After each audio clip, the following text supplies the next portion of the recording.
Assalamualaikum warahmatullahi wabarakatuh. Perkenalkan kami dari kelompok Predik 2. Di sini kami akan mempresentasikan hasil dari ujian praktik domain deployment yang sudah kami buat sebelumnya, yaitu yang berjudul Fake News Detection.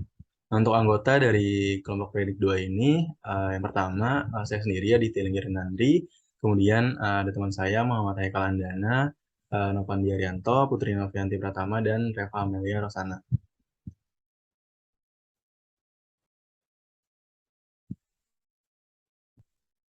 Oke, untuk outline dari presentasi dari PPT ini itu terdapat 6 outline. Yang pertama ada latar belakang, rumusan masalah, tujuan, yang kedua itu flowchart, yang ketiga arsitektur, keempat user interface, yang kelima analisis, dan yang keenam itu kesimpulan.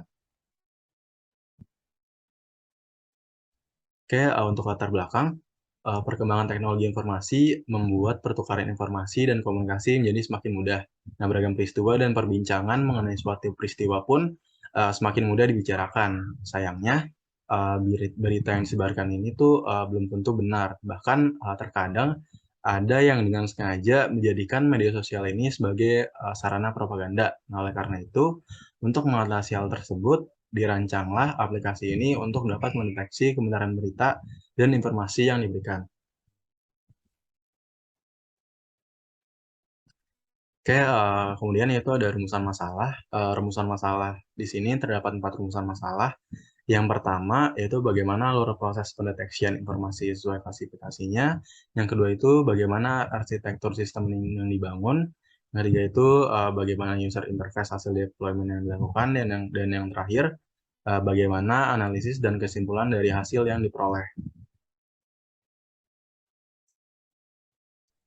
Oke, selanjutnya tujuan. Di sini terdapat 4 tujuan.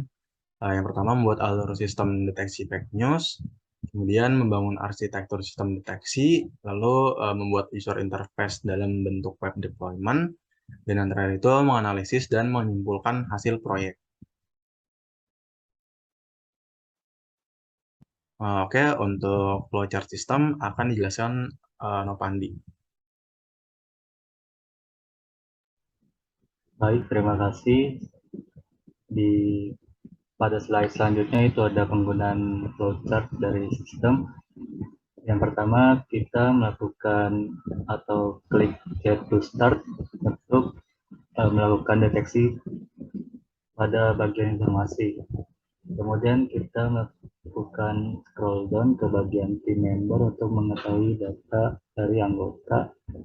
Lalu yang terakhir ada scroll down ke bagian about orbit untuk mengetahui informasi mengenai orbit Futur Academy. Kemudian dilakukannya animasi scroll down ketika kita klik bagian tombol pada mulai menuju aplikasinya, dan di aplikasinya itu kan terdapat form dan dimana kita dapat mengutip dari kalimat atau teks yang sudah di dalamnya terdapat sebuah kalimat untuk diinputkan lalu diprediksi. Next.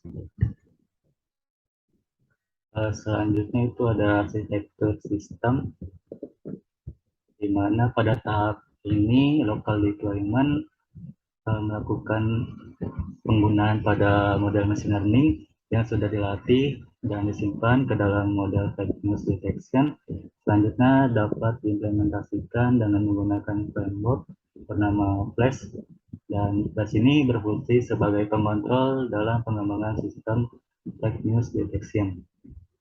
Selanjutnya di bagian user interface itu adalah halaman utama yang ditampilkan, yang dimana terdapat logo dari kelompok kami yaitu Predik 2 dan tampilan fitur berupa home, about, application, dan team. Lalu di bawahnya ini adalah tampilan gambar dari background yang sudah kita terapkan dengan tulisan welcome to Predik 2 dengan deskripsinya, dan serta ada tombol get started. Selanjutnya akan dilanjutkan oleh rekan saya, Reva. Oke, terima kasih. Untuk selanjutnya ada user interface, di mana pada tampilan ini ada di halaman tim dan ada navbar, yaitu di sebelah pojok kiri atas itu ada logo kita, kelas kita, dan tim, yaitu Predik 2.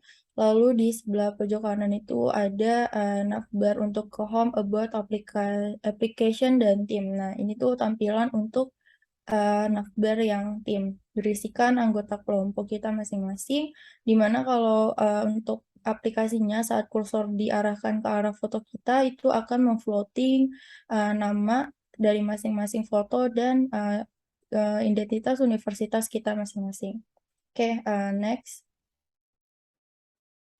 Oke, selanjutnya ada user interface untuk halaman about. Di sini berisikan about tentang Orbit Future Academy, ada logo Orbitnya, lalu ada keterangannya. Lalu selanjutnya, next,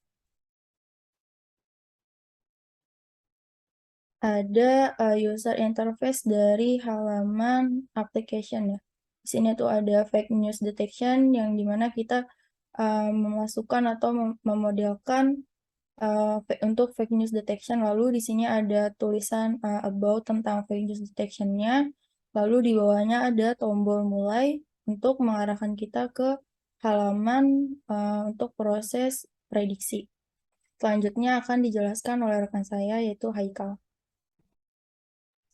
Baik, terima kasih.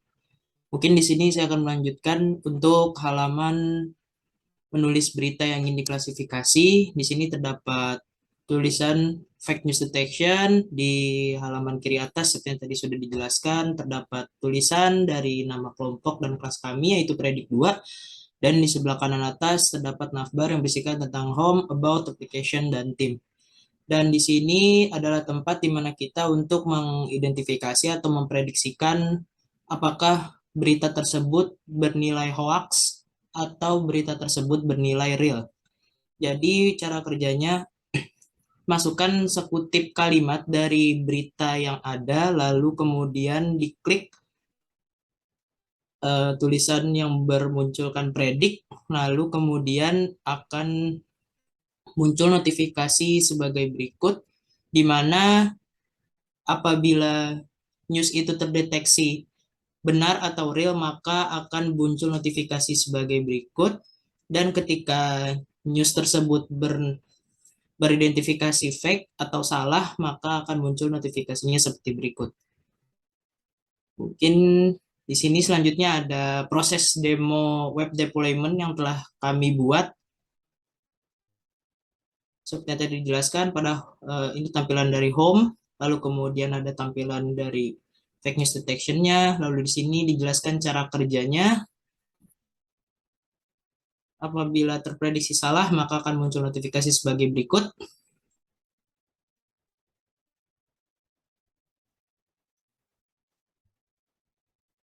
Lalu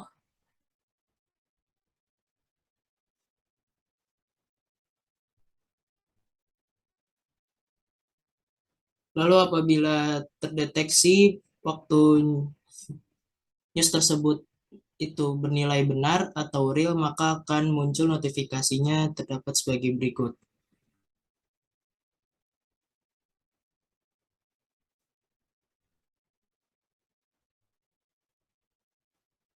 Mungkin selanjutnya bisa saya serahkan ke rekan saya, yaitu Putri. Oke, baik. Terima kasih. Berikutnya kita masuk ke bagian analisis. Jadi pertama, mengenai websitenya. Jadi website yang sudah kami kerjakan berhasil dideploy dengan baik ya. Kemudian mengenai domain, itu telah berhasil dilakukan prediksi, klasifikasi jenis berita palsu atau asli dengan menginputkan teks berita ke dalam website. Kemudian hasil prediksi klasifikasi yang dihasilkan itu juga sesuai apakah termasuk ke dalam berita palsu atau termasuk ke dalam berita asli. Boleh di next. Kemudian untuk kesimpulannya, pertama mengenai kelayakan. Nah, dengan menggunakan alur, sistem arsitektur, dan desain user interface yang dikerjakan, model yang digunakan itu berhasil mendeteksi fake news dengan baik. Dari sini kita tahu bahwa tujuan kami yang sudah dipaparkan di awal ini sudah tercapai. Kemudian mengenai kemudahan, domain seperti NLP, computer vision, dan sebagainya itu akan lebih mudah digunakan oleh user apabila dilakukan proses deployment seperti yang sudah kita lakukan seperti saat ini. Kemudian mengenai peran, framework seperti Flash dan juga HTML ini memiliki peran yang penting untuk membangun fitur dan juga tampilan website. Boleh di next. Baik, mungkin sekian yang dapat kami sampaikan. Kurang lebihnya kami mohon maaf. Terima kasih atas perhatiannya dan kami akhiri. Wassalamualaikum warahmatullahi wabarakatuh.